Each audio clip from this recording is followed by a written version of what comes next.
Yeah, we got this right here. Okay. You and I didn't know. Yeah, okay. You want me up? Yeah, oh my God. Previous board member, Cromie, why not?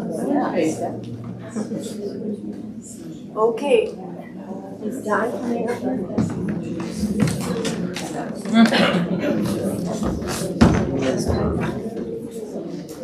He's here, but I don't know if he's here.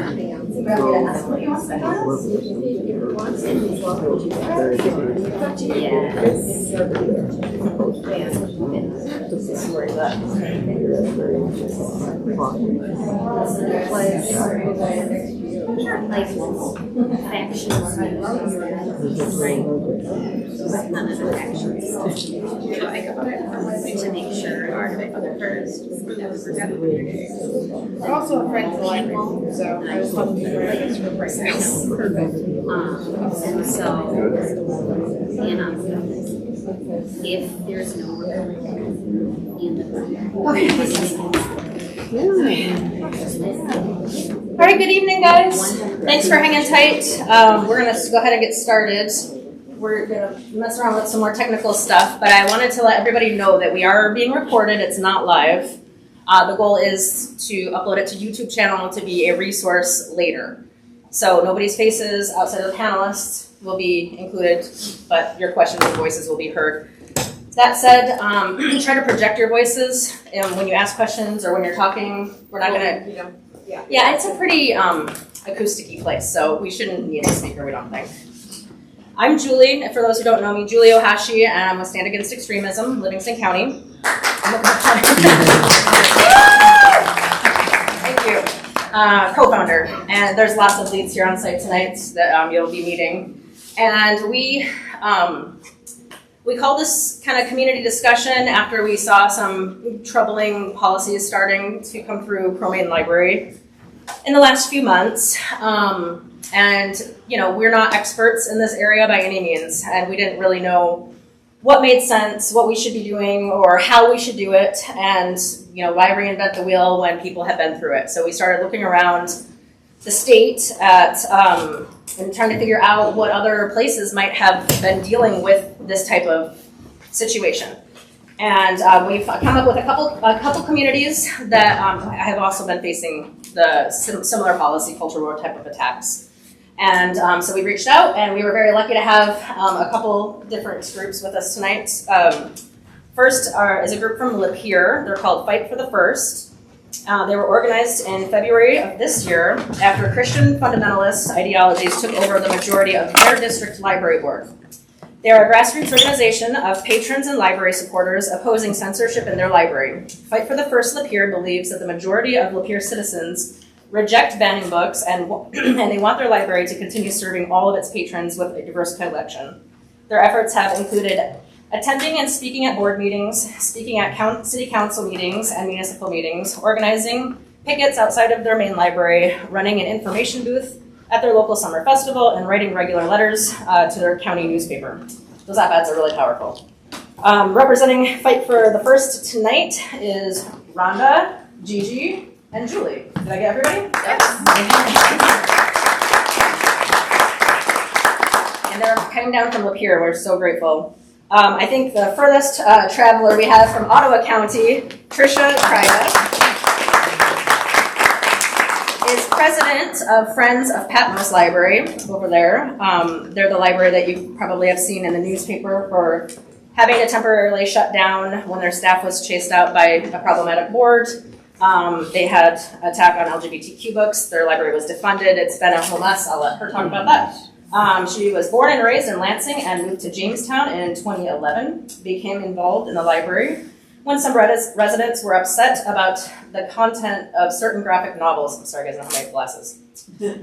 She worked on the second millage campaign after the first one failed, ran to be on the library board in 2022, but lost. And after the millage failed a second time, the millage committee turned into Friends of Patmos Library, of which she currently presides.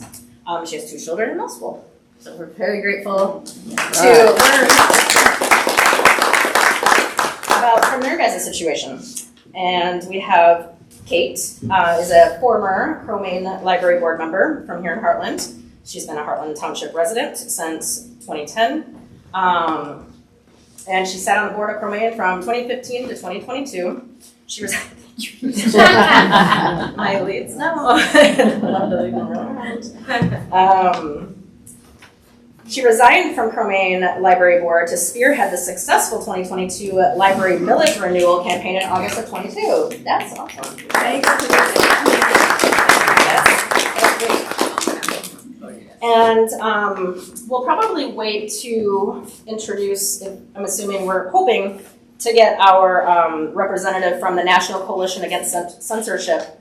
They just reached out to us a couple days ago. They saw one of our press articles that we had done to try to bring attention to the situation, and they were like, you are the type of group, grassroots group that we want to support.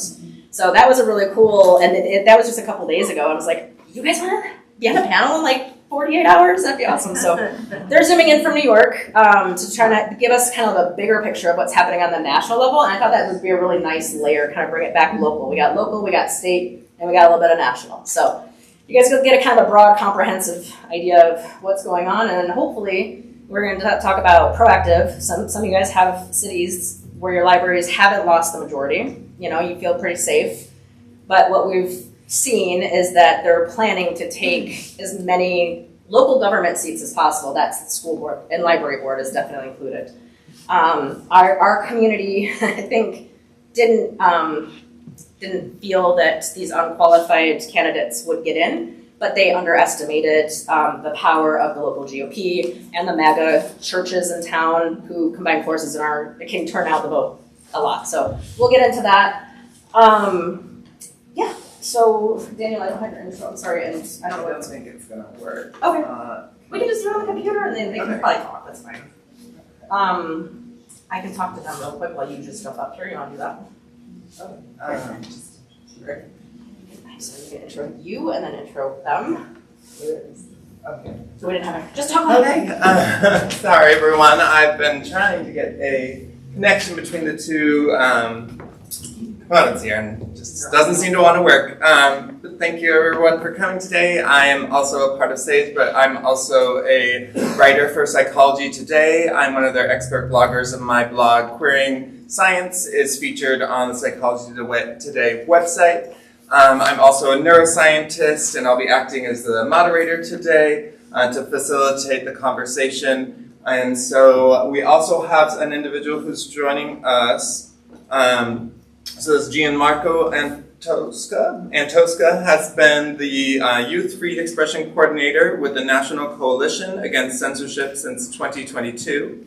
Gianmarco's work has focused on direct interventions in schools and libraries that are facing censorship, amplifying young voices through organizing and advocacy training, and building anti-censorship coalitions. Before coming to NCAC, Gianmarco worked with nonprofits in Washington, D.C. and Chicago, focusing on education, human rights, art, and political engagement. Outside of his professional career, Gianmarco has been a bartender, a substitute teacher, a sign maker, and a photographer, among other things.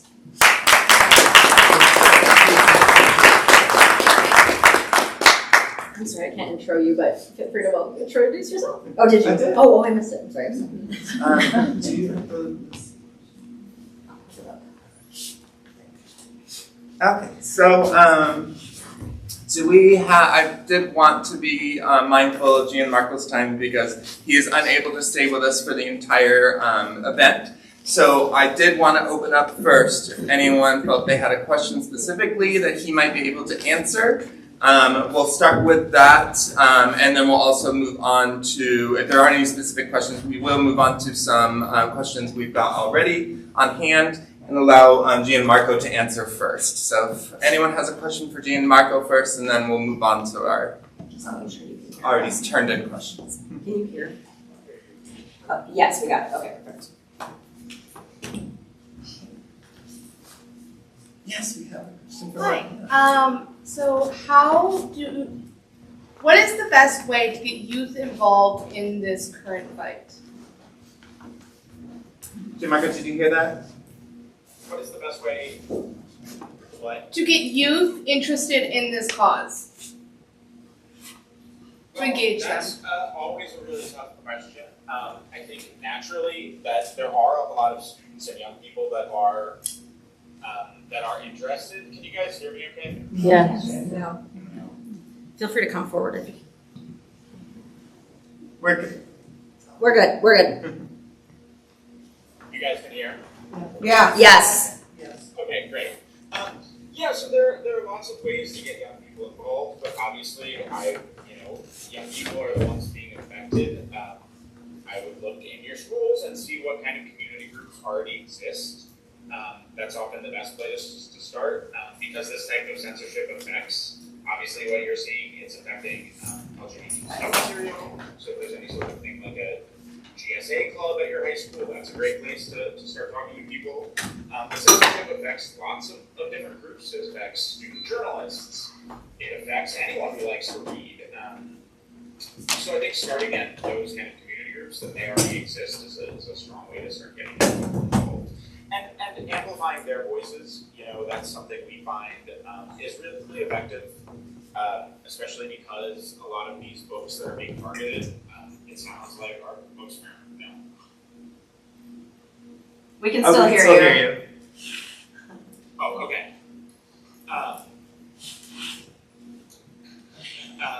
Yeah, so I think, getting young people involved is really important. And a great way to start is to talk to them and see how you can amplify their voice, whether that's having them speak about how this type of censorship affects them, or helping them kind of organize things within their school, events, or displays.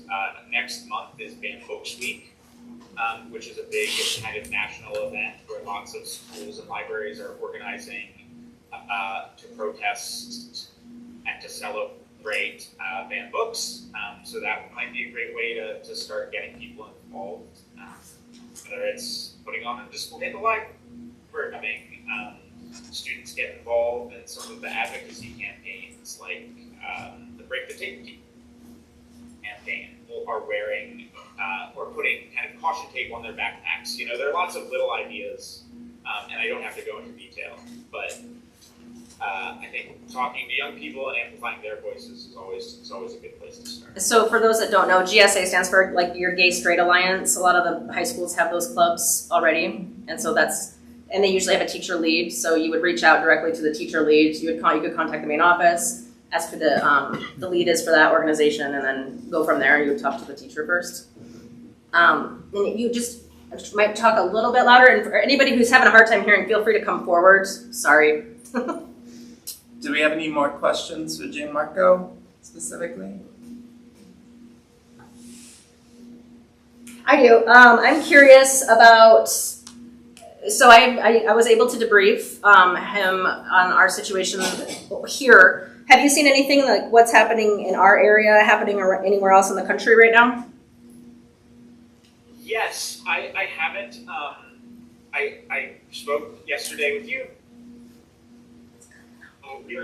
But what's happening in your community is not a singular event. It's something that's happening all over the country to varying degrees and at various levels.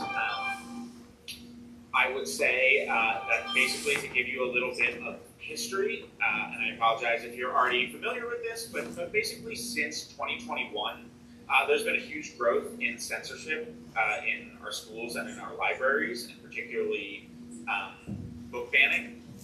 And it really started in small ways with small challenges. One book being challenged here or there. And it's really grown into, it grew into sort of an organizational movement where organizations like Moms for Liberty or No Left Turn in Education were mass challenging books and getting books removed kind of in mass. They would go into school or public libraries with a list they found on the internet of 200 books or something, books that more often than not they had not read or even heard of before they found that list. And they would challenge those, try to get those removed. And now, in the last couple of years, we've seen things escalate even more, where sometimes these book banning challenges come from legislators, lawmakers, even from the from the federal government. So this is not a unique incident, and it's definitely something that people have fought back against. People have done exactly what you guys are doing. They've organized, they've come together, they've really learned about the issues, and they've spoken up.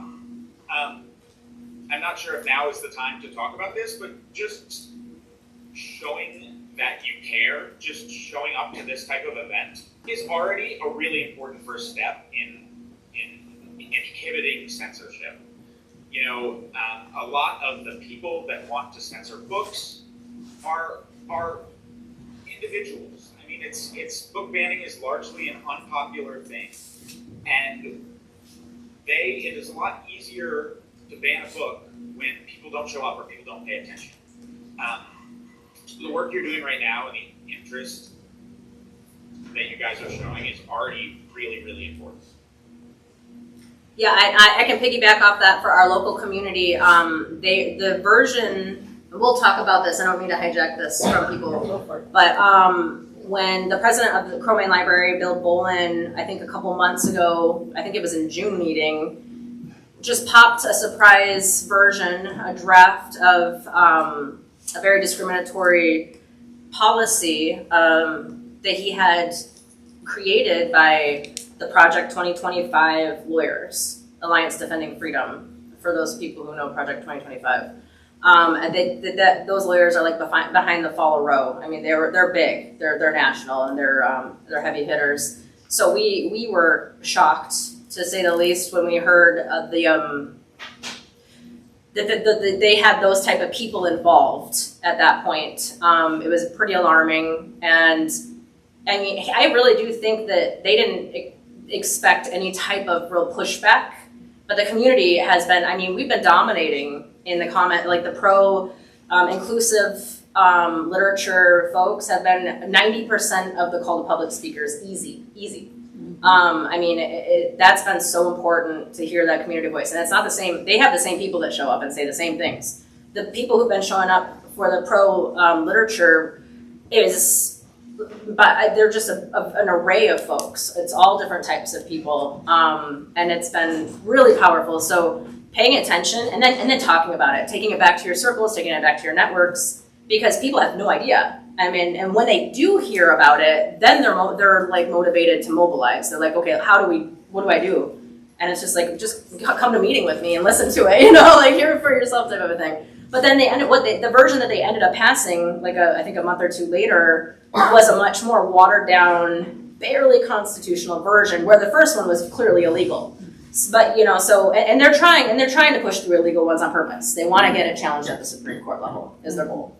So, anyways, I just wanted to piggyback off of that point. We have a question from the audience member, Kate. Yeah. Across the country, have you heard of any really effective countermeasures that communities have taken other than showing up to the meetings, other than making our voices heard? Yeah, absolutely. I mean, although those are the biggest, things you can do, there are other measures. I mean, it really depends on each community's situation, to be honest with you. And you guys know your situation way better than I do. So some of it takes a little intuition, whether it's working kind of closely with the library board or with library staff, whether it's looking for outside help.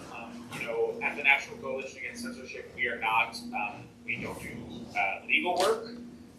We have lots of friends that do.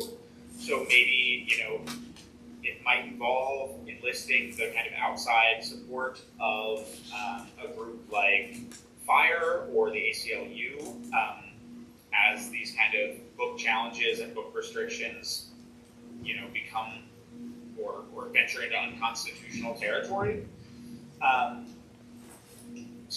And we're going to be working with them moving the other forward. option is Yeah, thank you. I was just looking for a creative way. Like if you had heard of something creative that's a little different, I would want that shared, but it sounds like we'll work it out.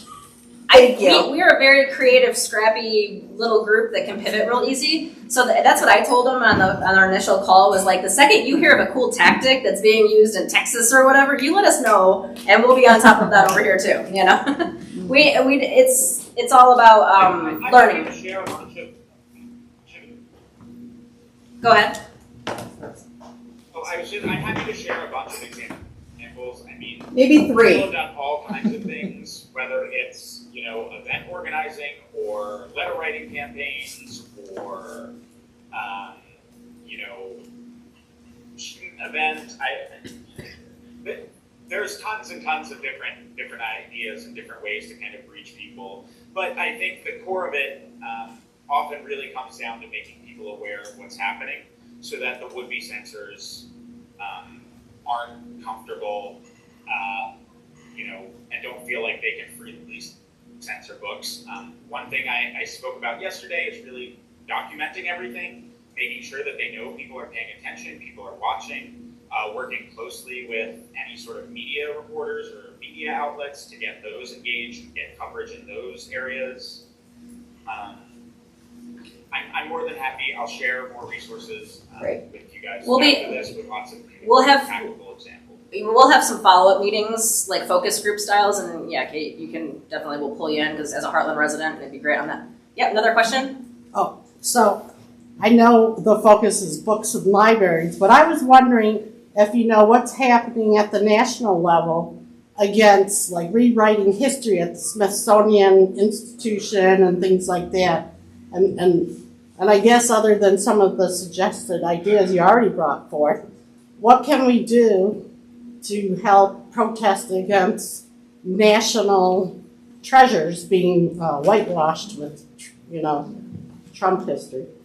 Did you hear the question? That's a great question, and I'm sorry to say I don't have an easy answer for it. I wish that I could tell you exactly what to do. I wish I knew exactly what to do. But I do think it's important that you don't discount what you're doing here within that larger structure. The local communities and the effect that you guys have on censorship in your community, on free expression in your community, there are ripple effects from that. Those actions aren't in a vacuum. What you do matters, and it tells others that it matters. And, just being aware and amplifying that kind of stuff and making sure that people understand that the censorship at the Smithsonian and the censorship at your library are part and parcel of the same thing. And by opposing one, you are opposing both. Yeah. The movement, Project 2025, is clearly coming for any institution that cultivates free thinking. It's your museums, it's your libraries, it's your schools. So, it's a very broad level issue that we're all trying to push back on. And our group isn't, library super focused, but we do know how to get attention. We can go protest and we can be radical, and not everybody has to agree with our tactics, but guess what? We got your attention. We got some butts in the seats, right? And then we can open up the conversation now and be like, now what do we want to do? We have this pretty large problem, but we also have a lot of people are showing up that it doesn't look really great. Maybe we wanted a lot more seats filled. To me, this is a great start because you guys can go home and you can have conversations with 2 or 3 or 4 or 5 people, and then the next group comes and we're 3 times bigger. And that is how you start. That's how this starts in our community. Sorry. I can talk about that. Do we have any more? Oh, yes. We have 2 more questions. We'll take first one here, Stephanie. Just a quick kind of advice question. My experience at the Hartland Library was on June 3rd. 1 second. Can you hear her? You might have I think so. come maybe a little bit closer. Sorry, Stephanie's got a kind of quiet voice. Sorry, I'm not used to sharing that one, but I was at the June 3rd Hartland Library meeting locally here, and Bill Bolin, the Floodgate, he was very suppressive of just being able to speak there, and then he had another trustee and her husband just try to kick people out of there, just holding up silent signs and very little disruption. And so at the time I was really scared, but I just stayed in my seat. And I don't know what you recommend for that kind of situation, because it was quite frightening. They called the sheriff and then everything was fine. But I just was really shocked because I've never been in that situation where someone was going to drag me out. But I will point out that they didn't. She held her ground, and it was impressive. It was scary, and it was intimidating, and that's their tactic, is intimidation and scare, right? I was very surprised to see up close what could actually happen. I'm a longtime resident, so I never thought I would be treated like that for just annoying a pastor of a major church. So I was shocked. I mean, I just needed to share that, and if you have any insight, I would love to hear it. Yeah, I mean, I don't have any exact insight. I mean, it sounds like you did great work. I mean, I can't recommend that someone puts themselves in harm's way, certainly. But standing there and staying resolute, I think. A big part of it is knowing your rights. Knowing your rights in a public meeting, and we are very well versed. So if you come and show up with SAGE people, we know our rights very well. And we won't back down to the bullies. And there's power in numbers. So Absolutely. Some simple tactics like making sure someone is recording these situations. Yep. Showing up in groups, maybe color coordinating your shirts so that everyone knows that you guys are there together.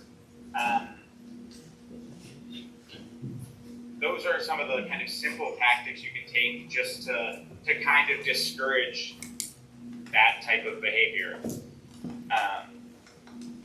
did you have a question? Not easy. Sorry. Oh no, we had an audience member might want to piggyback off of that. No, a different tactic. A knee-jerk reaction when I hear of books being banned, particularly if it's a religious organization or religiously adjacent organization, is, well, let's ban the Bible. Yeah. Has there been any experience with that? And what happens when that step is taken? Did you hear the question? Yes. That has come up a couple of times. I think the most recent one that comes to mind was a group in Utah that was trying to respond to book bans by banning the Bible, by trying to get the Bible banned. And I don't believe they were successful. I think it was, it created some controversy. It certainly was a topic of discussion. I don't remember if it was, if it really reversed any book bans, but it's certainly a good way to kind of generate conversation and to draw attention to the issue and the hypocrisy. And I think we have some panelists that can also speak on some other situations like that as well. There was, I think, one other question back here for. Well, I just wanted to know, what do these opposing groups expect to gain by doing this? I know that the books would be available, but what's their big issue that they're... What's their end goal? Pardon me? What's their end goal? As I was just reiterating to him. Their end goal in terms of kind of restricting these books, you mean, or? Yeah, exactly. Well, I mean, they're really trying to restrict ideas. They're trying to stop people from thinking, and although restricting or red flagging or labeling is not the same as totally removing a book, it is a way of censoring ideas. Labels can influence how people are looking at books, how readers look at books. If a young person wants to pick out a book that has a label that their parent might not like, it might discourage them from picking up that book. Labeling can stigmatize viewpoints, and it sounds like in your community it's been LGBTQ viewpoints pretty majorly. It can stigmatize those views. It can discourage young people from reading books they might find valuable. It can have a chilling effect on librarians who might avoid purchasing books they think are going to be labeled. All of this is kind of a first step of a slippery slope of removing and restricting the kind of ideas and conversations that your community can have. Well, and I think that We could be able to talk about this. we have an expert on the panel that can speak to the erasure of the LGBTQ community in general, which is ultimately Alliance Defending Freedom's goal. So that, and they're the ones that are doing a lot of this work. So we can bump over to other panelists here and speak further, elaborate further on that. Is there any other questions? Because we kind of jumped to them first because he can't be with us the whole time. So if there's any other questions for our friend here, then we can, I think that's a great segue. You want to take that over? Yeah, so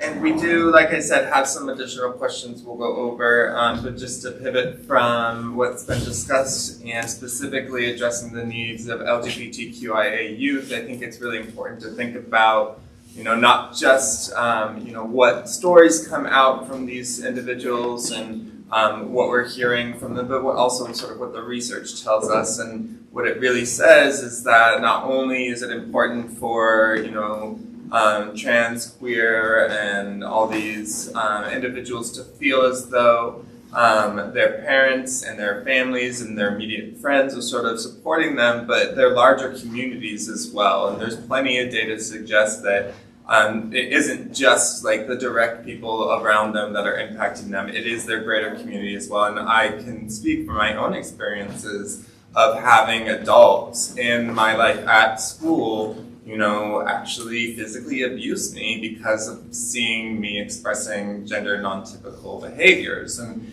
these were people that were trusted. They were yard duties that have been vetted and brought in, and all the people that, also volunteer at the school, like look up to these folks. But we can forget that, as we're trying to support our queer children, our LGBTQIA children, that they have to exist in a world outside of us. And so one way that, they can feel very attacked is when information about them is labeled as sexual, labeled as something that is wrong. And to be clear, like a lot of the materials that are being labeled as sexual, and that is what they're calling these materials, they're trying to label them as sexual, relate to other aspects of identity, like heterosexuality, homosexual children, and queer children experience, fantasies about who they're going to marry, who they're going to have kids with, who they're going to cohabitate with. It's not all about the sex components, and that's true for heterosexuality, so it's true for homosexuality. And so to sort of pretend as though those aspects don't exist for homosexual children is to, sexualize them in a way that is very violent. It really actually can make individuals feel like, oh, well, I can't talk about that because this one person really made it clear that that's sexual. And in our society, children are told that they are not to interact with that kind of stuff. And so when someone says, oh, you're being sexual by talking about that, that's terrifying for a queer child. And so it can be really difficult to feel not only that, there's, this community that's not supporting you, but then you can also see like this physical manifestation of it, for example, in the library sequestering materials and labeling them in the way that they do. And so all of those can have a really large impact, not just on, the children themselves and sort of what we know about like how, they say it hurts them, but we have evidence that suggests it increases the rate of depression, it increases the rate of suicidality in these groups. And we have to, be not only just as community members, but as parents, we have to actually be aware that that can very easily happen to our kids and is likely happening to kids at our schools right now. Based on what I'm seeing in this community, like I have no doubt that similar situations are playing out as well throughout the community. And so just realizing that it's cropping up here and being like, oh, wait, we're seeing it, like this is just the tip of the iceberg. Okay. Thanks for sharing personal experience. Yeah. As a queer person myself, I know growing up in a small town, it is incredibly hard to be what you cannot see. To realize I can be a person just like everybody else in my community. I can have a full and fascinating life. This is just one aspect of who I am. It's a beautiful aspect and I can celebrate it. I don't have to hide this. I don't have to keep it locked inside of me in order to be recognized as a valued member of my community. And even if you're not queer, these stories open up a world to you to know that there are a vast array of different people in our world, and that's wonderful.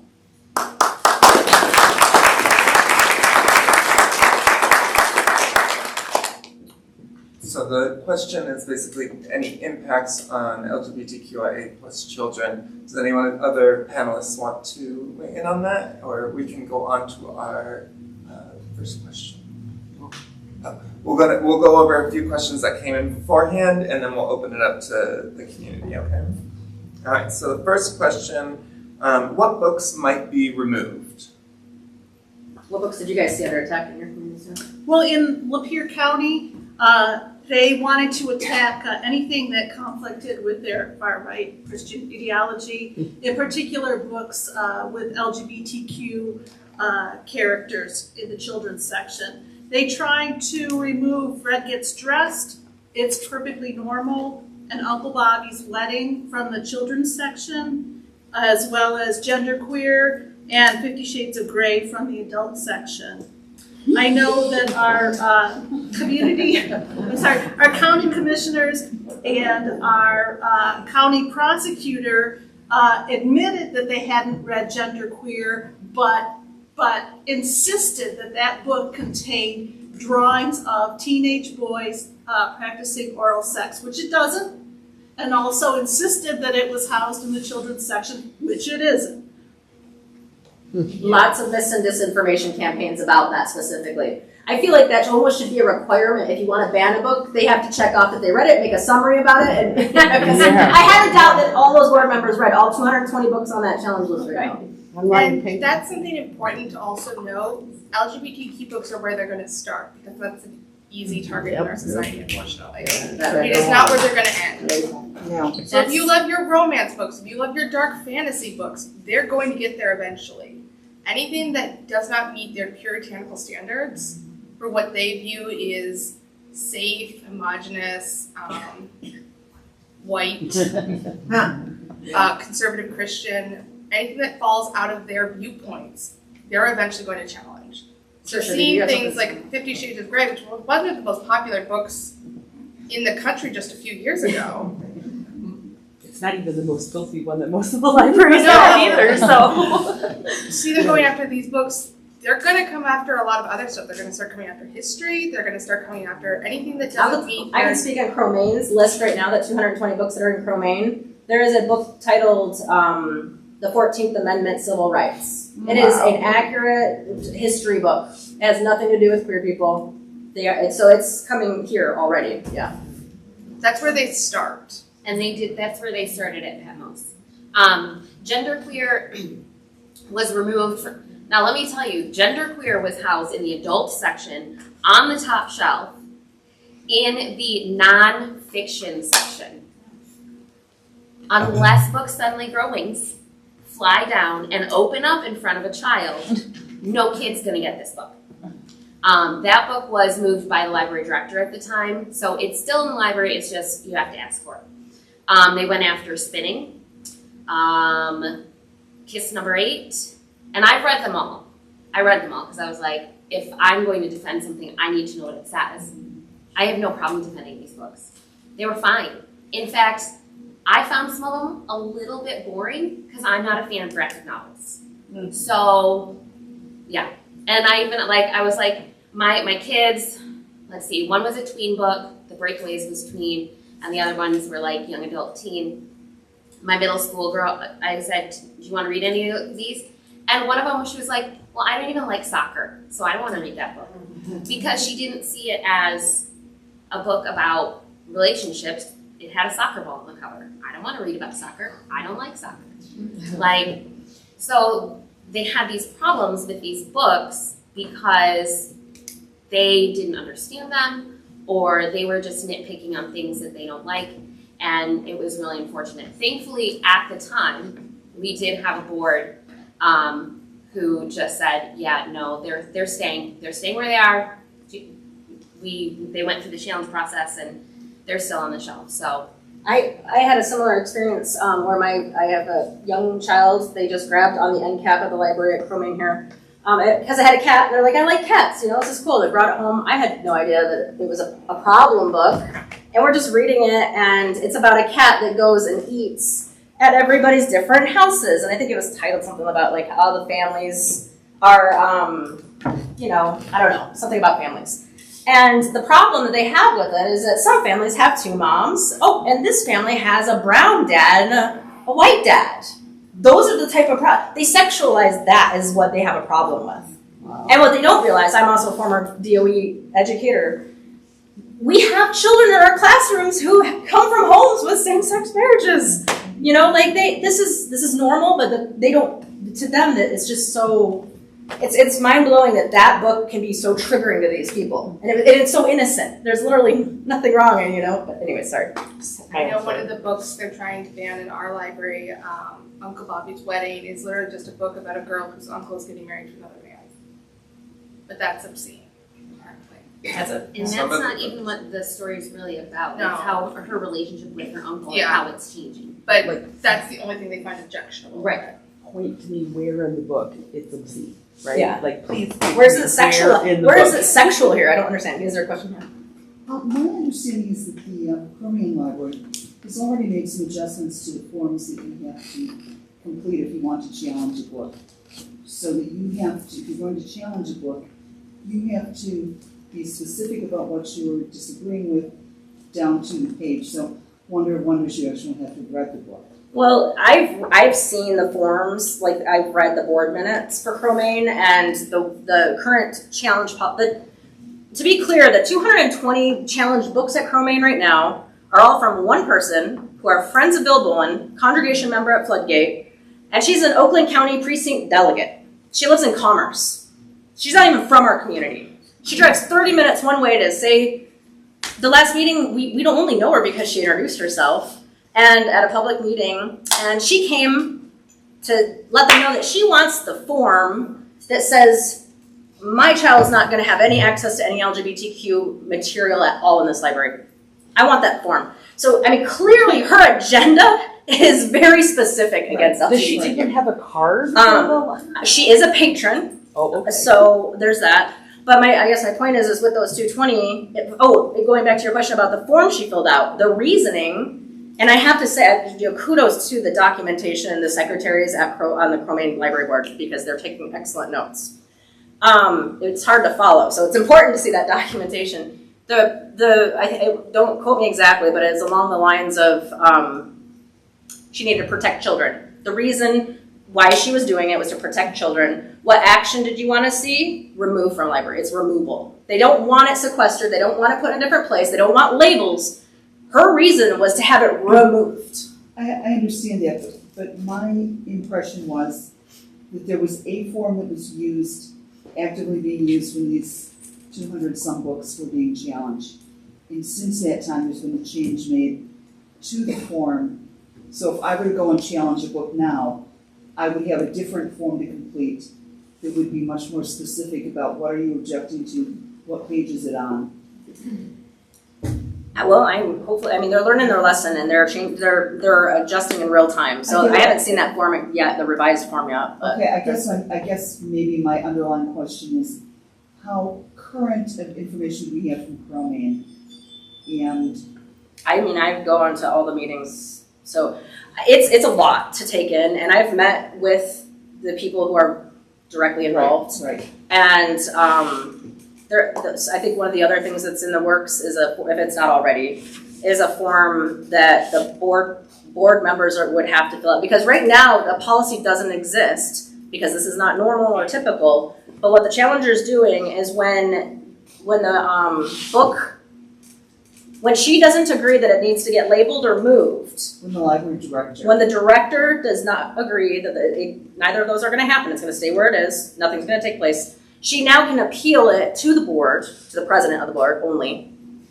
And now they're in the process of creating a policy of what does that look like what does the board do with it at that point? Because it's the job of the director to do that. That's not the job of the board. Right. And so they're trying to change this. So my understanding is there's going to be a form now at the board level that the board is going to have to sign off that they know, they have a summary of it, they've read it, they can prove that they read it. And I don't know if that's in place yet, but I think that stuff like that is in the pipe. So it's hard to know what has finalized or what hasn't yet, but everything is moving. It's a very fluid situation. I'd like to just comment. As a former board member, and I served on the library board at Cremain from 2015 to 2022. I left in January for the millage. Don, another board member, is in the audience. Don served longer than I. I want to tell you that the board, to my remembering, was never once directly involved in any challenge that was handled by the director. It was not something, and through an attorney perhaps, it was not, that was a day-to-day operational situation and not a board. The board is there for big picture, fiduciary, advocacy, community outreach, planning, long-term views. It is not to operate on a daily basis. So I want to say that this is a new problem, and it's honestly new since after the 22 election and started in 23, right? So with the new board members, and it's painful to watch it as a former board member and also a library lover.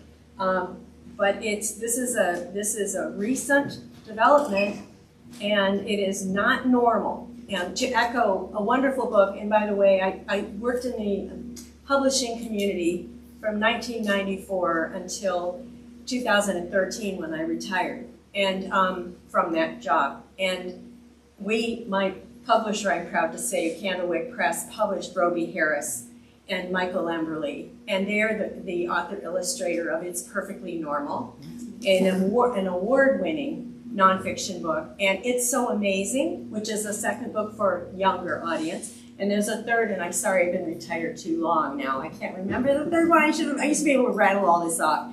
I heartily recommend them. They should be on every library's shelf for educational purposes, and I'll be quiet, but I just want to say No, that was an excellent point. This is a new problem, and it is not normal what is happening right now. And this is not the conduct of a board. It's not the correct conduct of any board anywhere. It's not their role. And Tricia, I think, can speak to this in Patmos, because what happened when the board actually started going after the staff? Well, I mean, it started before then. So the election I lost, we had a 3-3 split on the board, which was good because then anything that was disagreed on, like 3-3, it failed. So when they had this new material collection idea to put into policy, which basically took the ability to choose books for the library away from the library director and gave it to the board, which again, they should not be doing because they are not day-to-day, it failed. And as much as it pains me, Patmos does have a labeling policy. However, the labels are not on the outside of the book. They are not pictures. It's just words. It's about this big. It's on the inside cover of the book. And it's labeled in every single book in the library. So it's not just to take out LGBTQ books or books they don't like. Every new book coming into the library has to be labeled. Every book that is currently in the library will have to be labeled. I'm not sure how far they are on this because in May of this year, when the library staff was doing their job as they should, the library board did not like some of the things they were doing, whether it was books or just a bunch of other things. Anyway, they had hired a new library director because for about, I don't know, four years, we didn't actually have a library director, so the board was doing a lot. They hired a person who, against a more qualified applicant, got the job. And I found out later that this person knows current and former board members And we're pretty sure that's why this person got the job. So this new person came in, and the library staff tried to teach this person and include them, and then everything came to a head where a board member physically sat in the library to watch all of the librarians do their jobs. I have to say, in Lapeer County, there's been a concerted effort by the book banners to harass the library staff. The county commissioners and the county prosecutor threatened to arrest the existing library director in 2023 for distributing pornography. She quit at the end of 2023. A second director came in and she lasted for 7 months and cited harassment and horrible treatment by the book banners for her departure. They went after the head of the children's library. She left and also cited harassment from the book banners from a majority library board member for her departure. They have pushed out another employee at the administrative level and another employee. So they really are going after the library staff. So you can probably expect that. Yeah. As- I'm sorry, I didn't mean to cut you off. I'm really curious about, I never actually heard what happened at Patmos when the library staff had to walk out and you guys closed the doors. Yeah, so, and I still personally know most of the former librarians. I got a call, said, we all just quit. I was like, so what does that mean? So what it meant was the library closed. They had no staff with the exception of the brand new head librarian, not library director. They changed the name. Please don't ask me that. I still don't understand. And then one of the shelvers.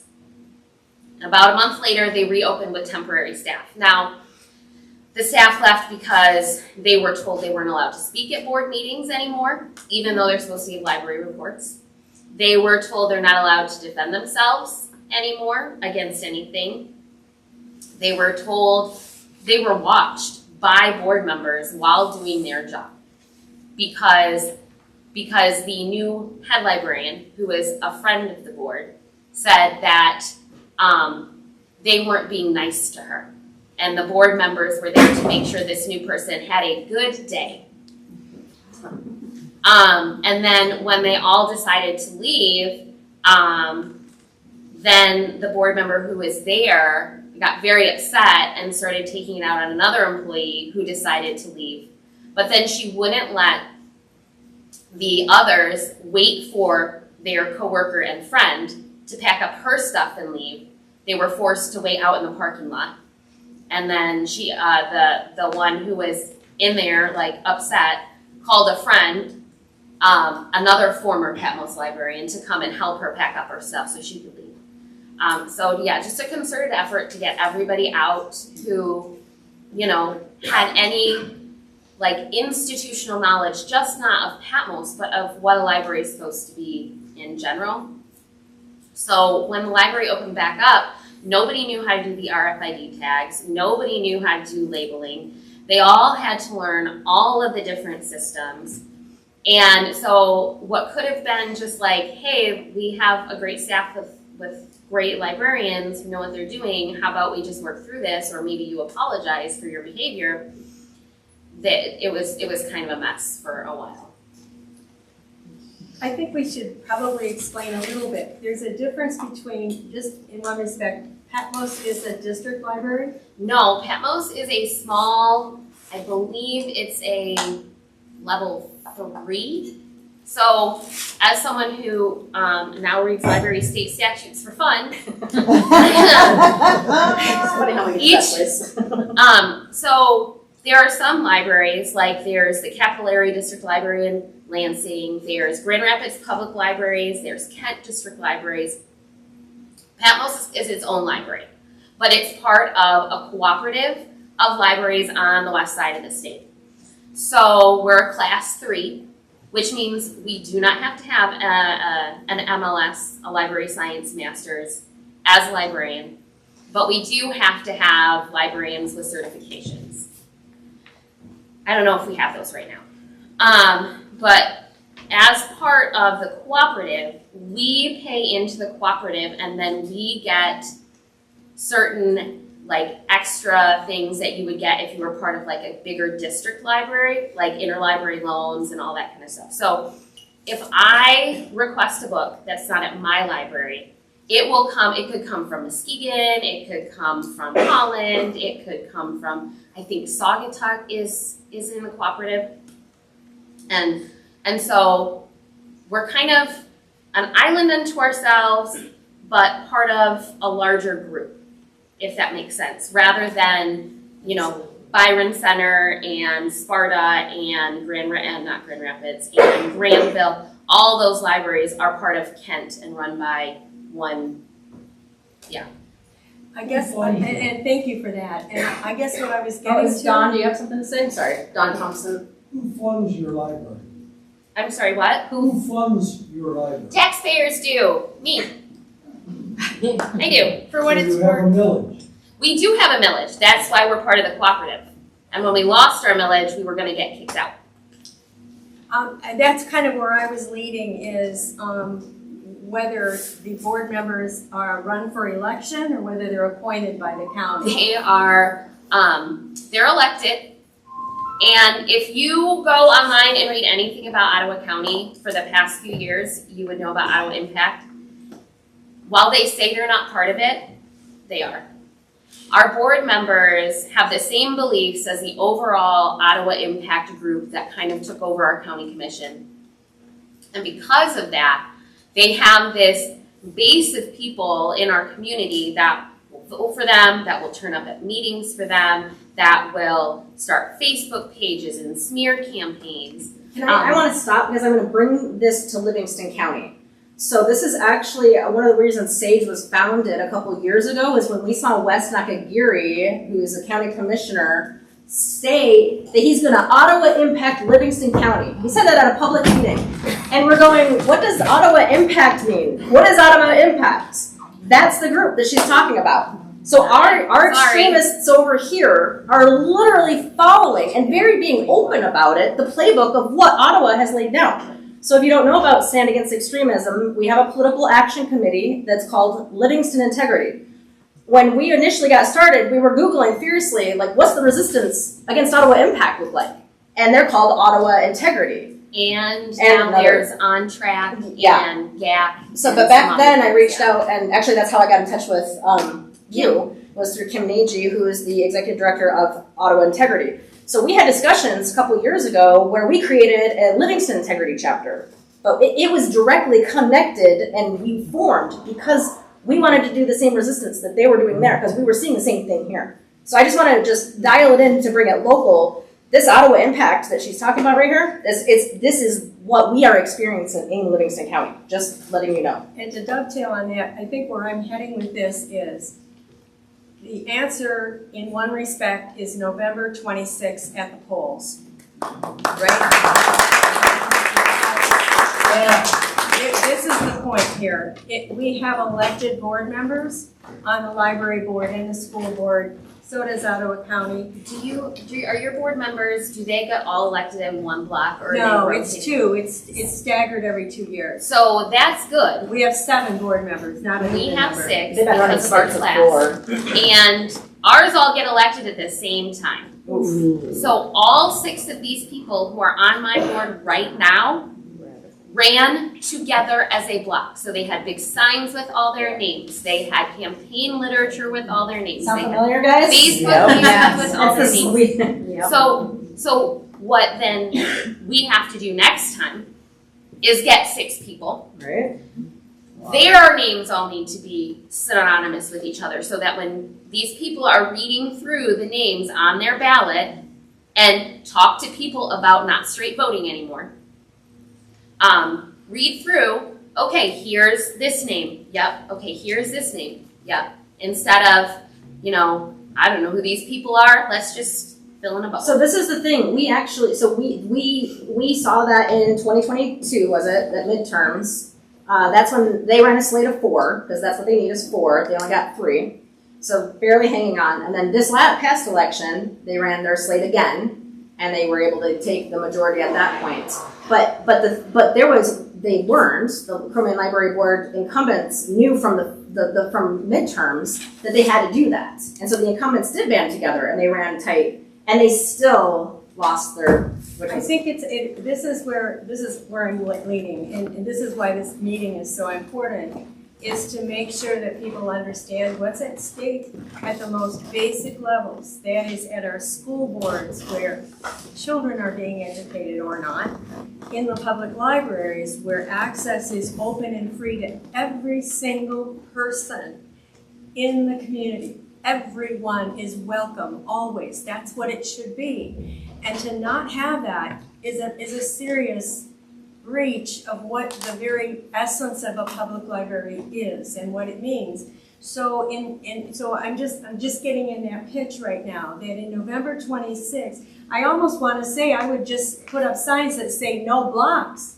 No slates. Forget people remembering names. No blocks, no slates, none of them. The point is it's really about freedom to read what you please. It's the right of live and let live. It is the right of parents to decide for their own children, not a group of some parents telling other parents what they're allowed to have access to. And also support what's being said here. Crow Main, and Don can come right up and say this too. We were so proud of our professional librarians. Crow Main has MLS, they're professional librarians. They're devoting their lives to this. This is their career. They are professionals. They're devoted to helping people have access to material and to know where to find it and to bring to have openness of ideas. It's what this is about. So I'll shut up now. I could go on. I think we have a question over here maybe for you. There's only one library that I'm familiar with in Newport who's been able to keep Christian nationalists from taking over their boards. And the way they did it was passing 2 measures. One was just calling for citizens to vote on the absolute de-involvement or the dissolution of the library board altogether and taking those functions and moving them back to the library president and the staff within the library. And the second measure that they passed was to prevent the outsourcing, privatization, and sale of the library functions and the library itself, and making sure that it stays within the public sphere. I'm wondering, have you guys looked into those policy situations with the libraries that you run? And is there anything currently in place within those libraries that will prevent the outsourcing of library functions to right-wing groups? Because that is what is happening in Texas. They have taken functions of the library and they have outsourced it to the Moms of Liberty and Book Looks. And those groups have begun taking those books and ranking them. Even putting labels such as pornographic, filth, non-Christian on all of these books. And they're not only doing it in libraries, but they're doing it in the school districts as well. And that is where these groups are going to take this. That is their next step. They're going to try to outsource and privatize. So when you said Newport, what area is that? I have to. It's in Michigan? I'm just curious. Not in Michigan. This is another state. This is in another state. I'd be very interested. I'll let you guys speak on that. I'm not familiar with that situation. So because we're Patmos is taxpayer funded, state statutes require us to have a certain number of elected board members. So we couldn't take the board functions and give that to employees. That would be in violation of state statutes. So unless you introduce legislation. Yeah, so we'd have to go to Lansing and change stuff. Which we could do right now. Yeah. I think that's a dangerous way to go. Honestly, I think the answer is at the polls. I really do. That's just me personally. I mean, if somebody's gonna cross the line, yes, there are lawsuits. Yes, there is the ACLU and there are other organizations like FIRE to challenge, but folks, it's just, it's one more year. And But do you it's a think year to in your organize heart- and educate people in this, and in the district, people have to know. I have a what's fair, at stake. I want to believe that. I want to believe that, but I've lost my faith. After seeing the power of the church bannings and the local GOP and the money and the coordination, it blows our side away, right? So do you think it's a free and fair, do you think it's gonna actually, I'm just being honest and I'm not trying to be negative. Nationally, and I think in the state of Michigan, and I don't know, I think maybe Livingston County might be an anomaly, but I would bet that over 50% of the people in this library district believe there's never been any problem like this until these people got on the board. So I think that the history stands to support that people in this community who've lived here for generations and, years and decades and whatever, they put their kids through the school, now their children are here putting their children through. I want to believe when people know what's at stake and understand it, really, it will take that. I don't think you want to raise your children to be afraid of ideas and to be afraid of other people. But I guess one thing that I just had asked was, are there any protections currently at Cromaine or any of the other libraries that keep any of those library functions from being outsourced? I don't know what you mean by outsourced exactly. Can you explain what you mean by that? I don't think we can privatize at a public library. No.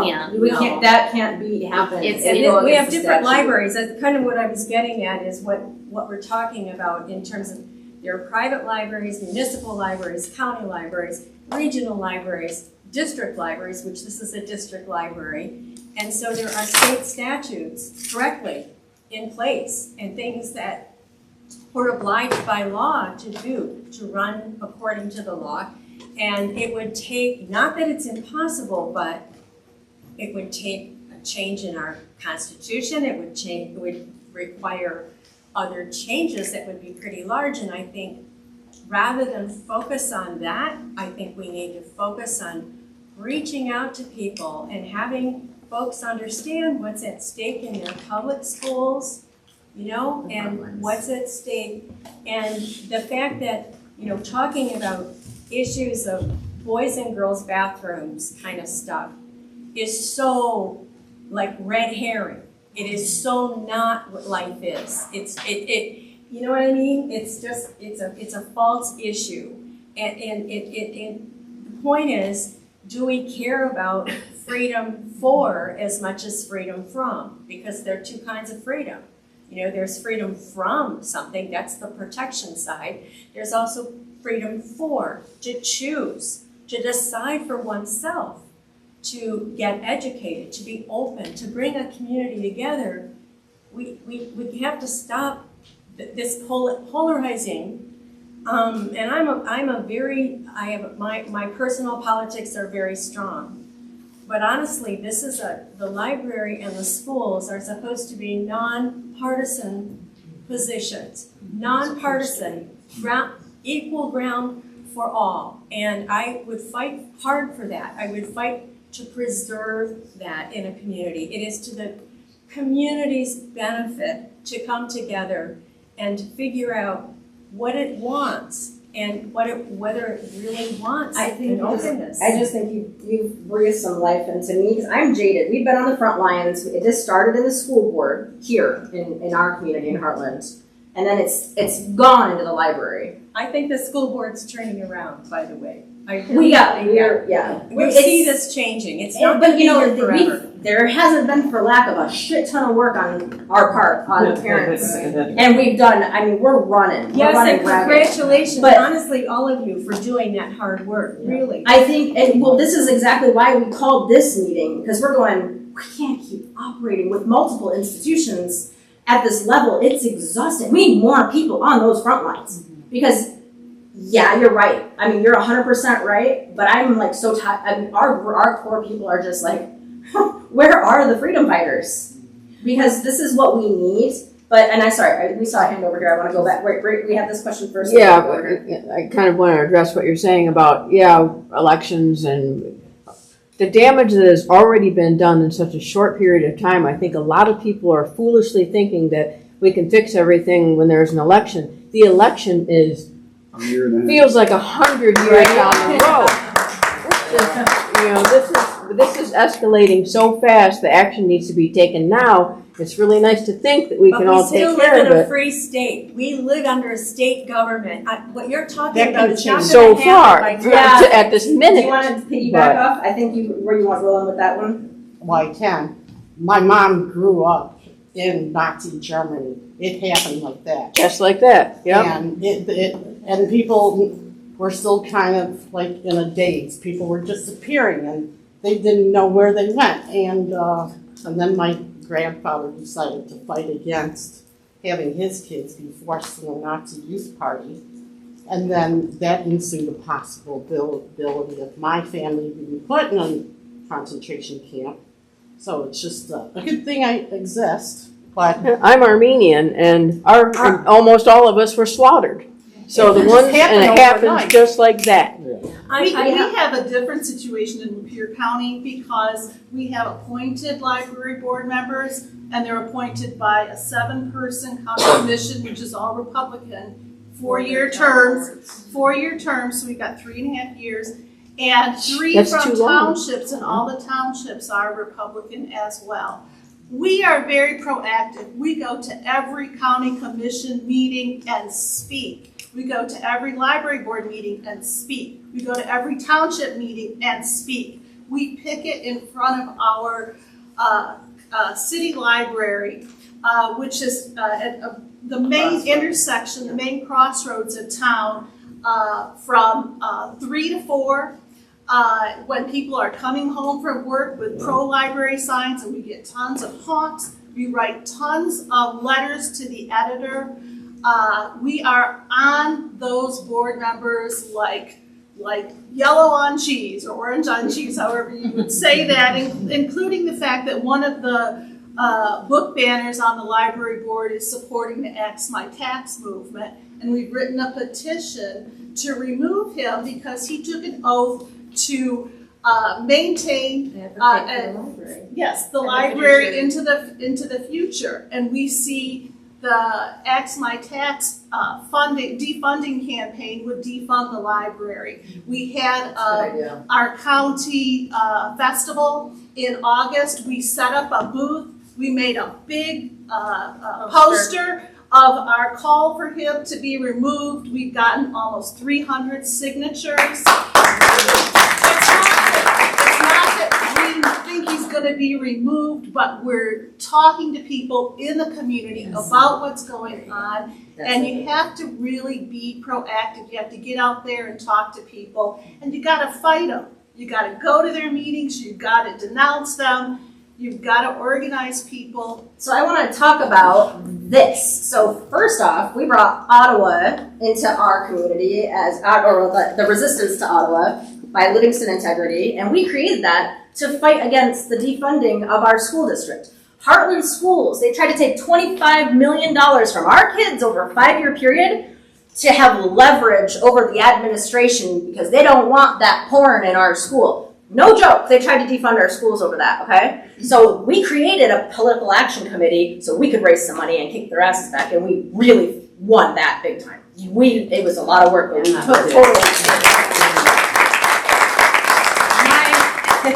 My point, though, is we need to see that type of energy and resistance for this, and we can't do it. So what we want to see is you guys as like a Lapeer, the Fight for the First. Yes. We want to see a chapter of the Fight for First in Livingston, okay? So that's where we're going with this. We've got this support. We've got these brains, these beautiful brains to help help share the ideas that we can be working with, right? So we want anybody in this audience who's feeling motivated and passionate about like the next level steps, come and find us afterwards, connect. You got our email addresses.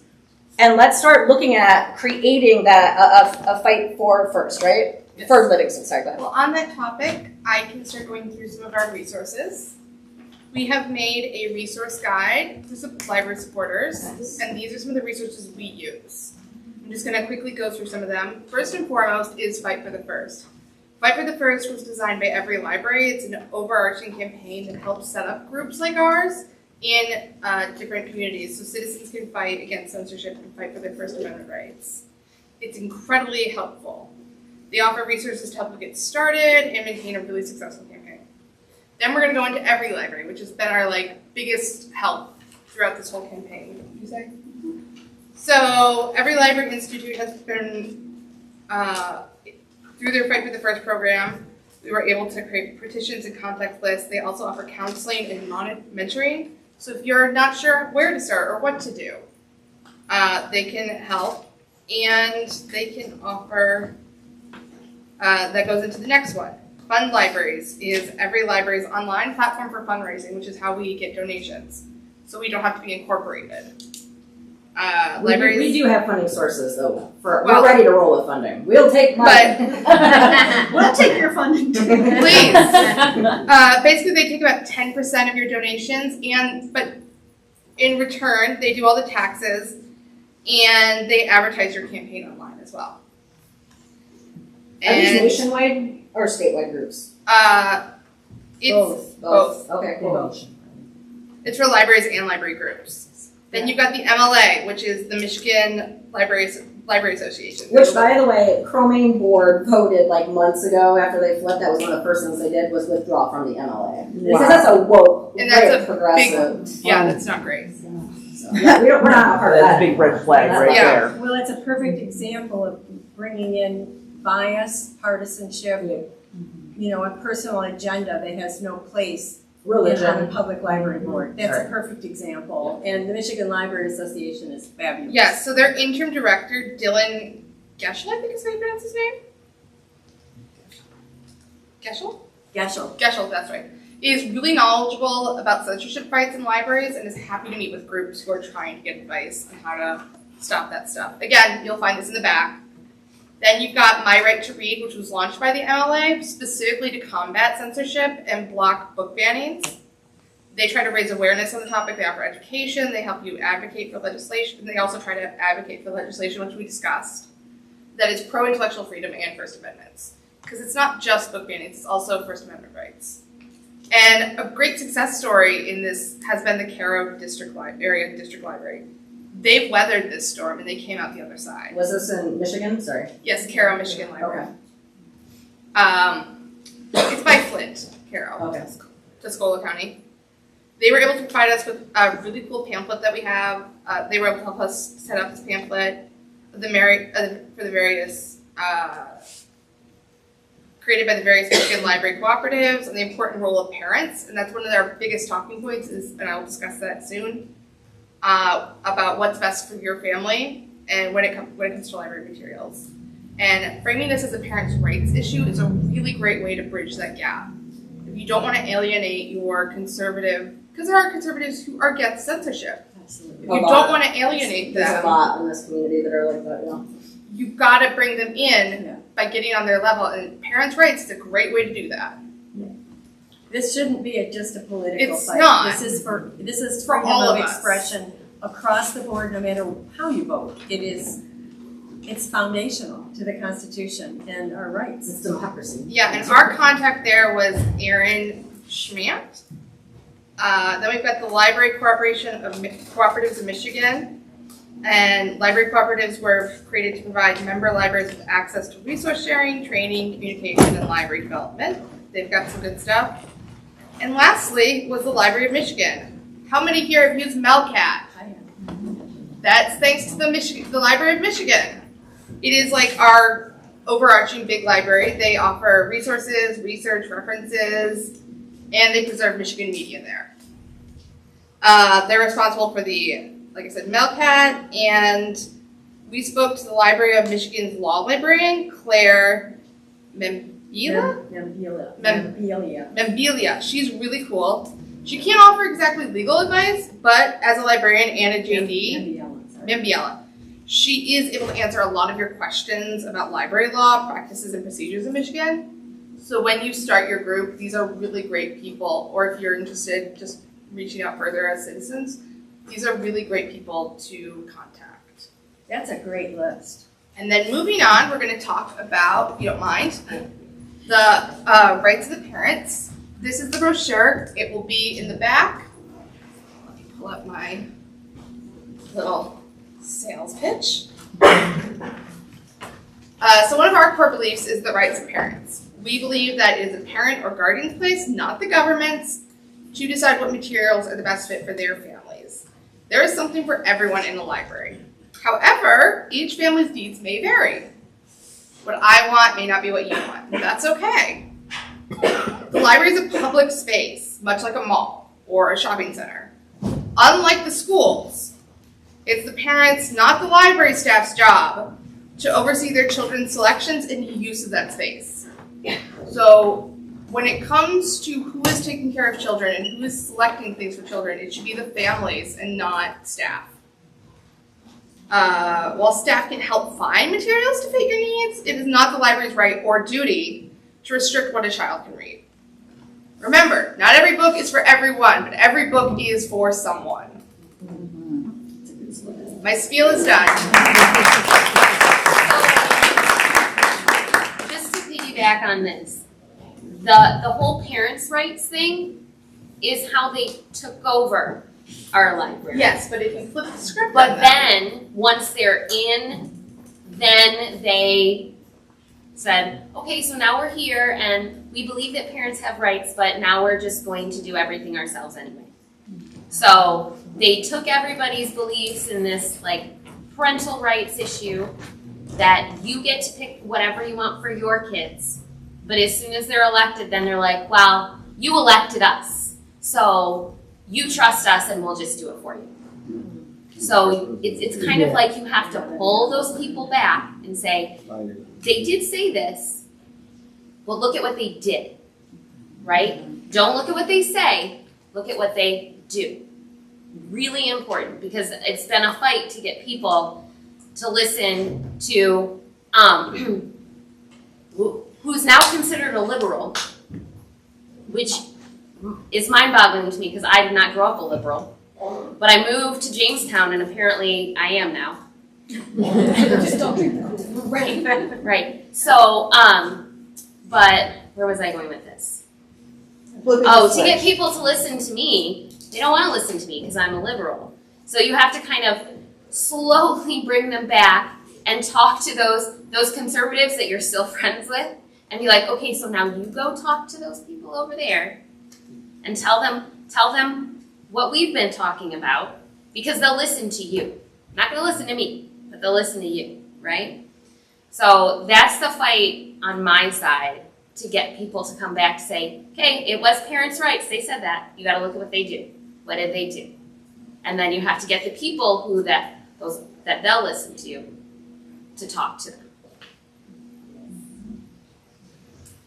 I just wanted to jump in. Gigi was talking about resources at the back on the table, and another one will be this frequently asked questions that we've compiled, the Fight for the First Lapeer group. So does the Lapeer District Library Board of Trustees want to ban books? These are similar questions to every community that's struggling with this. So you'll find that on the back table. And then there is a QR code that will bring you to our website. there's that's on also the back. one on the resource guide. Yeah. So. Can you actually tell us more about what Fight for the First, your primary functions, what you're doing there? I guess I'm a little bit out of the loop on that. So Got that. we're an advocacy group. Oh my god, I cannot talk. Advocacy group, and we are trying to keep censorship out of our libraries. We are trying to make sure the First Amendment is respected in our libraries. And currently, our library is saying they don't want to. Our board says they don't want to ban books; they just want to restrict. But restrictions are essentially bans. Yeah, that's what they're doing. They can be social. They can bring social stigma. They can be a language barrier, and that can have a problem with if you have to request an item. There are all sorts of things that come up with the impediment of a restriction that essentially shadow bans something. Right. In all but name. So it is still a ban in all but name. And originally they were trying to ban some books.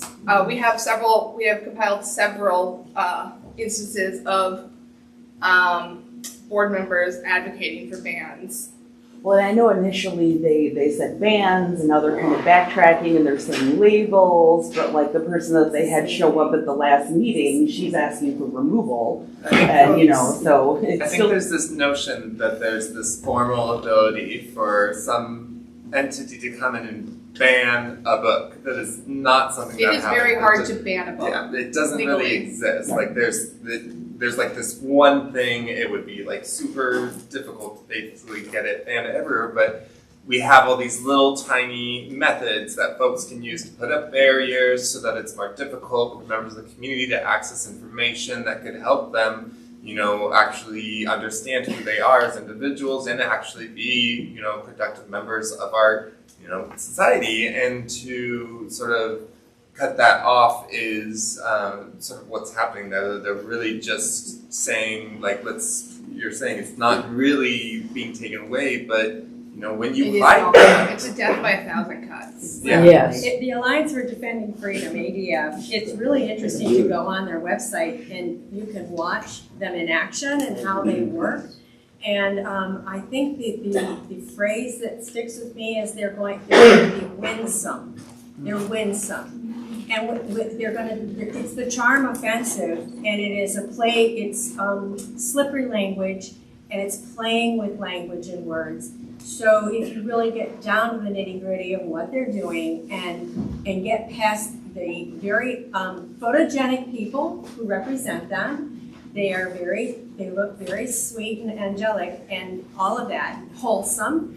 The problem is that it is beyond that. If you peel back the cover or take off the mask, what the advocacy is for is ultimately being able to control, the course of education, control access to information, and it is it's against the First Amendment. Thus, fight for the first is to support freedom of expression. And I have a little comment on that because, like Julie says, that we're looking for somebody obviously to kind of step forward to help launch a Fight for a First chapter out here. Yeah. Well, and one of the biggest problems that we run into as visible SAGE members like Julie and myself, there's not anybody in this town that we would be able to flip, basically, based on reputation We've had alone. that issue where there are a lot. We need that wholesomeness, basically. Right, we need to take that same tactic and reverse it. And unfortunately, like myself and Julie are not going to be those people. It's helpful to video all these meetings and put them online because they'll say, oh, we're not trying to ban books, and then you get them saying that they want to ban these books. And you put it online, you need to flip the picture. You need to pull the mask We just got them to agree to videotaping and publishing their meetings Chromium now is again. gonna start doing Because they stopped for about 6 months they or a didn't year. do it at all. Well, they no, were they doing- did stop. Yeah, Yeah, there was a live broadcast. I don't think there was a archive. We Yes. video them. Yeah. We put it up. And Because then they we do it and they promote can it edit to if they people. want to. They have Yeah, that capability too. We don't It's put it accountability. up to them. Yeah, the accountability. Also, we've had a lot of conservatives be like, I support your group, but I cannot have my name attached. Oh, to this." 100%. We get a ton of people we in the hold background, but they're scared to be up front. I think it's an they issue see what that a lot happens of with people us. do support. It's just getting people to be vocal. But, and I think that that's a really important thing though, is to let them know that there's tons of levels. You don't have to be in the front lines with your face out there. You can be editing, you can be doing website, you can be doing money, there's so many things that don't require you being up front. We love when people Letter write writing. checks. So we got Door a question back knocking. here. Door knocking, yeah. Yeah, have you guys noticed the rise or any occurrences of library members coming in and checking out those books and never returning them? Yeah. Effectively getting the ban that big. Yes. Yeah, I know Moms for Liberty was advertising that tactic a couple It's really years ago. funny though, I'm afraid we're gonna because start before seeing all more. this started, those books probably would have been weeded out from lack of use and circulation. but they have to pay for those books. It's not like you get to just keep them without a penalty. It's part of the library network of TLN, and you don't get to just check out a book and never return it. You can keep it, but you have to pay for it. Not just that, but I think, well, at least A lot of them don't care because We've had that the church is paying for it. right, but then they won't let them check them out more. So that's the thing. Here, at least, the nice thing, because we work with the extremists in this community a lot, there's not a lot of them. The hardcore ones, they're bad. The ones that are there, there's not a ton of them though. And so they rotate through their base. So because when you check out a book, and yeah, you get hit with fines, whatever, we have money, you can't go check out another book though. It stops that person. So maybe they get 20 of their people to do it, but they're going to eventually stop running out of people, I think, that can do it. You know what I mean? So hopefully the libraries have something where if the books aren't being returned, the membership is just revoked. Well, I think you have to pay for the book. You have to pay for the book. Well, we don't have fines, but you have to pay. but I think that even if you pay for the book, they can still keep They'll checking just them out. keep paying. I would revoke them. Yeah, that could be a policy change. No, your account, your membership, because I'm sorry, I've kept books too long. And so I always have to go and take it and apologize and say, I'm sorry, this was due like 10 days ago. I am really sorry. And I take it back and we have a no fine, and I will admit this freely, I've done it a few times. I don't like to do it, but we have a no fine policy. But if I hadn't returned that, first of all, I would never be allowed to take out another book until I balanced the books by paying back. If I couldn't produce the DVD or the book or the CD or whatever it was I checked out, I'd have to pay for it before I could be reinstated. My account would have a red band, and I would be stuck. But that's the thing, they'll just keep paying. The money is no factor to them, so they'll just keep paying. But, so I'm wondering if there's something to think about in the future. Maybe so they could have a flag on that account and see how many times they're doing it, and at a certain point, like 3 books, like you're done. Like you don't get to keep keeping books, like right? I don't know. You don't want to get into things where you're starting to keep track of people and what they're reading. You know what I mean? It's sort of, and that's something that the librarians have pointed out to me. One of the former librarians, she's like, we don't want to know what you read.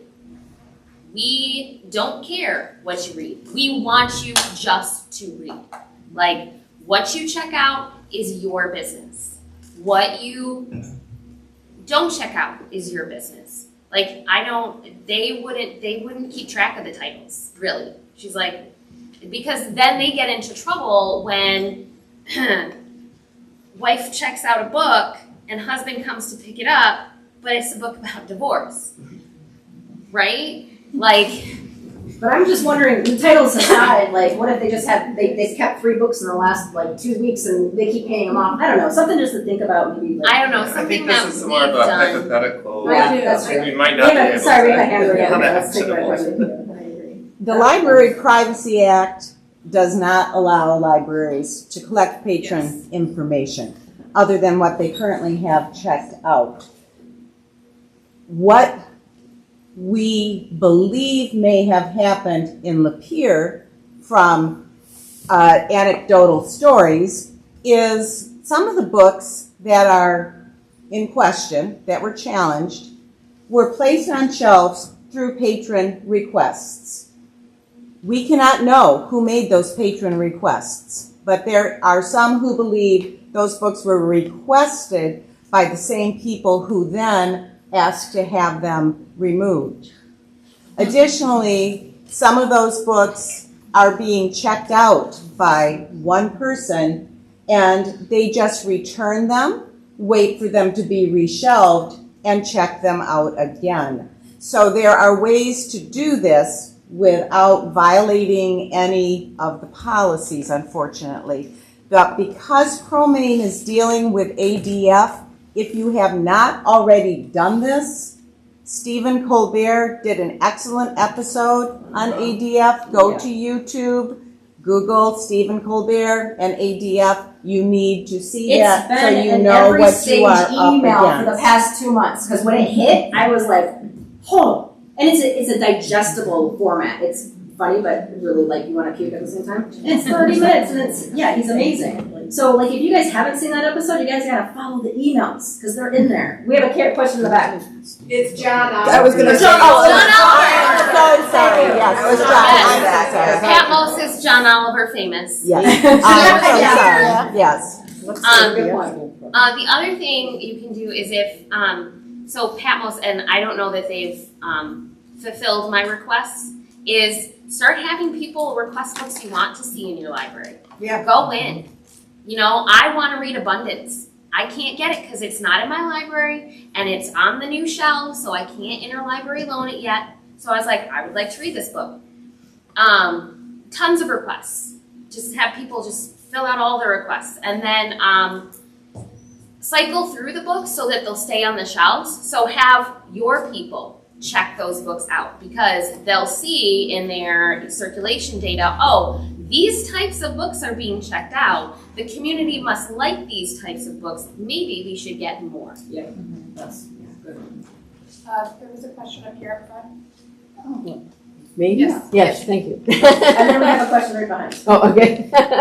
Kind of touching on what you were already talking about, kind of two parts. One is when someone has to pay for a book that they didn't return, do you use that money to buy that same book again and restock it in the library? I don't know, because I wouldn't know, but presumably so. I would think that would be Because the what books should be cycle done. through the entire library network, so if a book is missing, they're obligated to probably replace that. It's Okay. part of the circulation, so I'm gonna say probably so. All right. And then the other thing I wanted to say kind of addresses what you were saying, where you need people to get involved. And I know for a lot of people, you can't get involved to the level that everybody can necessarily get involved, but there are small things that you can do. Like I noticed on I-75, the Flint Library has a billboard that says, "Wow, we have graphic novels." Genesee Library. Yeah. So the first thing I did was I emailed the director of that library and said, "Thank you for making that bold, for doing that." And she said, "I'm so proud of that. Me and a couple of the other girls here put that together, and we're doing that." So that is a way of bringing attention, but if you're bringing attention, they're not getting acknowledgement of that attention. Just people acknowledging that can help give other people courage, or help those librarians think, all right, I'm standing up for a cause, people are standing behind me. And that begins some active participation in the problem. And the other thing is the Carnegie Library in Howell last year actually put out a table right when you walk in the door of 100 books with a big sign. These are all books they want banned. Check them out. And they gave you bookmarks that they pre-printed saying, stand up for your right to read, or something similar to that. We love ourselves. So, yeah. We actually did a sort of program where we have We Love Our Library signs that are available for if you would like to make a donation to get those. So that's it. So yeah, there's just a yard sign. Yeah. Says, "We love our library," and then maybe like a QR code to like the Livingston County Fight for the First group. So if you wanted to do send something people over similar. there to get start organizing here. Kind of what is the call to action? And maybe two form. I don't live in Livingston County. I live in Oakland County, but I do use the Cromian Library, as well as my home library and a couple of other libraries in the area. So how can I be of help not living in the county? You're still a library patron. You're a patron, so you could 100%. Yeah. Okay. So what do you want us to do? We want anybody who is motivated and passionate to come join into the next step, to email and say, I was there and I wanna be a part of the creation of the Livingston County chapter of Fight for the First. This is a great segue. I think we are coming into our time where we want to provide opportunities, not only for our panelists to, talking at you, but I know some folks would like to come up and talk to some of the panelists. So, Julie, I don't know if now it's like 7:44. Do we want to take the time now to do final question for the whole panel? We do have a hard stop at 8. We have to be out the door at 8. Out the door at 8. We're in our last 15-minute stretch. It's been a fantastic discussion. We're not trying to stop you guys. So why don't I ask our panelists first if there's anything they'd like to cover, to speak to the whole group, and that's great. And then we'll have folks come up and talk to panelists individually if they'd like any more information, as well as any of our SAGE members here today. So we can just start here and we'll go down the line. I'm good, so I just pass it on. Oh, and as you're leaving, I have bracelets that I've made for our events that are library, like book banning themed, if anyone would like one. Oh, are they out on the table out there? No, they're in my bag, but I will. Okay, backwards. Okay, we're gonna start with Kate. With me. In answer to you, what you can do, I honestly think to advocate, to be an advocate for the library, to be an advocate for a free library for free people, basically, is the message. And that could be writing a letter to a newspaper, posting it on Facebook, what you believe, having a Facebook group, tweet, whatever you do. Showing I'm up not to on meetings. social media myself, but I try to talk with the people in my neighborhood on the, and we'll go up and down and just say, have you been in the library lately? Do you know this, X, whatever?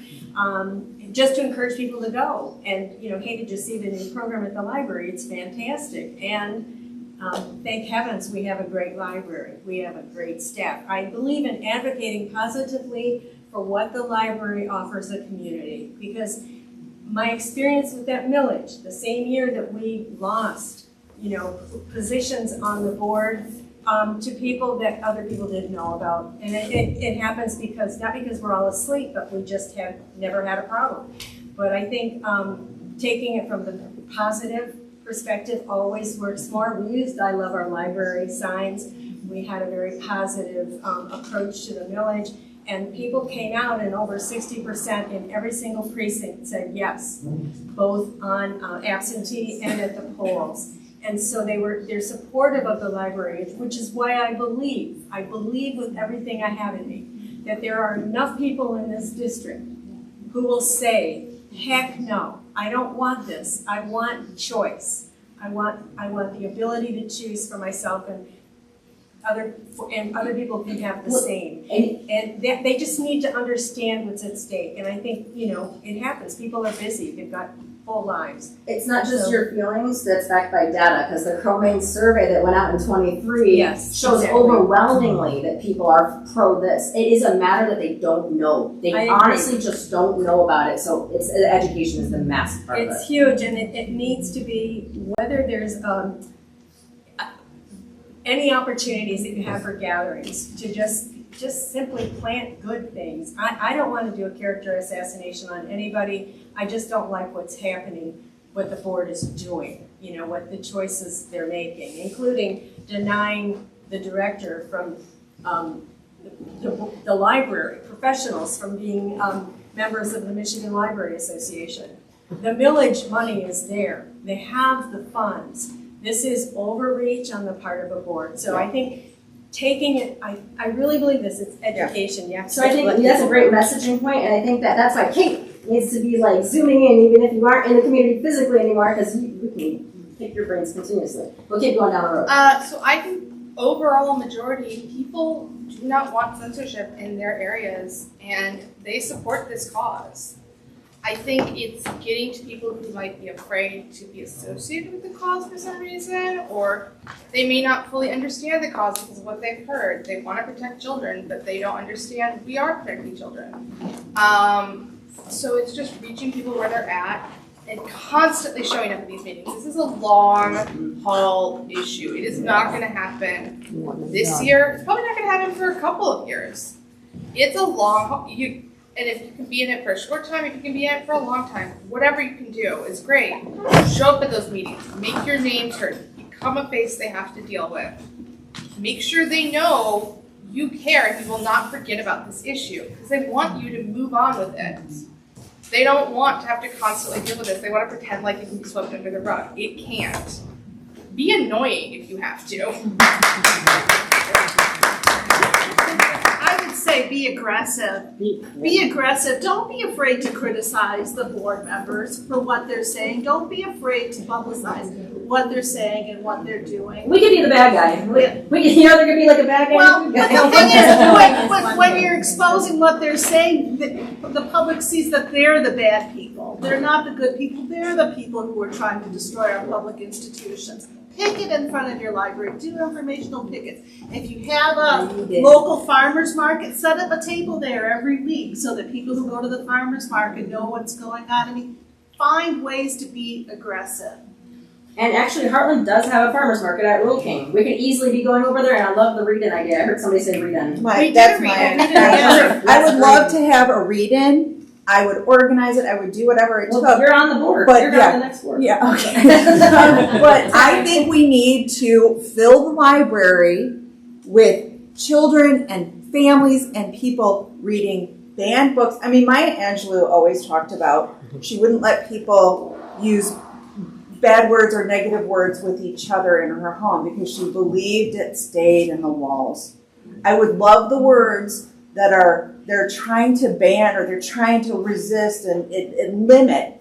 I would love those words spoken in the library in small groups, families, older people, book clubs, whatever, but fill the library one day and make it hard to do business. So Kate is going to launch our first project. So there we go. And just say thank you so much for organizing this. Thank you so much for having us. I know you all have long days and you're probably tired and you've been sitting here for almost 2 hours. I just wanted to say, why are we all doing this? For very good reasons. And just a small example that I came across recently that really addresses, representation in literature and how much that matters. A young black girl who read a book that had a black girl in it and dealt with prejudice was Bright April. And it was written and illustrated by Marguerite D'Angeli. And she saw herself in that. It was so powerful for her. She became a voracious reader, and it sparked her into her destiny, which is Dr. Carla Hayden saw herself in that book, and she was the head librarian at the Library of Congress. She is the first black female to have that role. She was recently fired from that position by Donald Trump. Boo. Yep, Boo, boo. absolutely. But I just thought it's a beautiful story about what launched her. We know that representation matters. Whether you're part of the LGBTQ community, whether your parents are getting divorced, whatever the situation is, children deserve to have access. And our home library, our district library, is the Marguerite D'Angeli Library, because she was born in Lapeer. Oh, wow. Yeah, so it was so cool. It was on CBS Sunday morning. Dr. Carla Hayden was interviewed.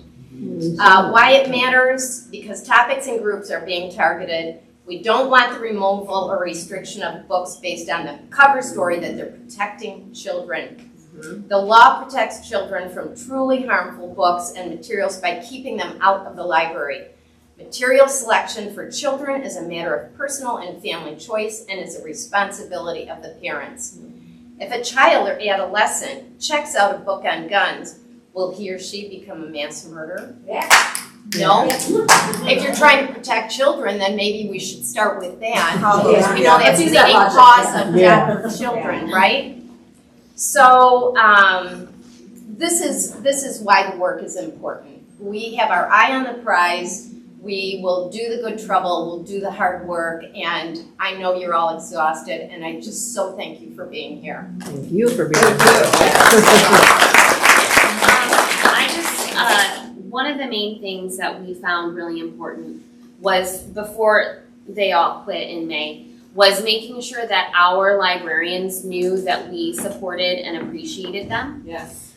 With words, with cards, with showing up to their different activities, book recommendations. Just make sure that they know that you appreciate their work, because when all of these book bans and all of these things happen, they're really on the front lines of taking a lot of the ire from the other people. So just really be encouraging to them and know that they have your support.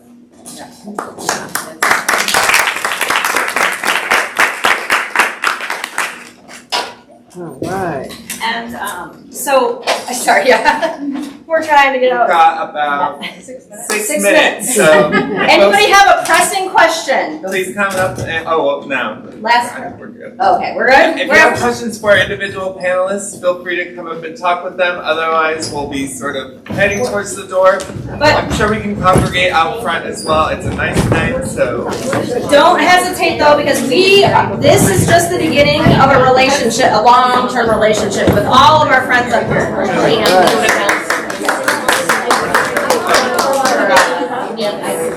She brought them out here.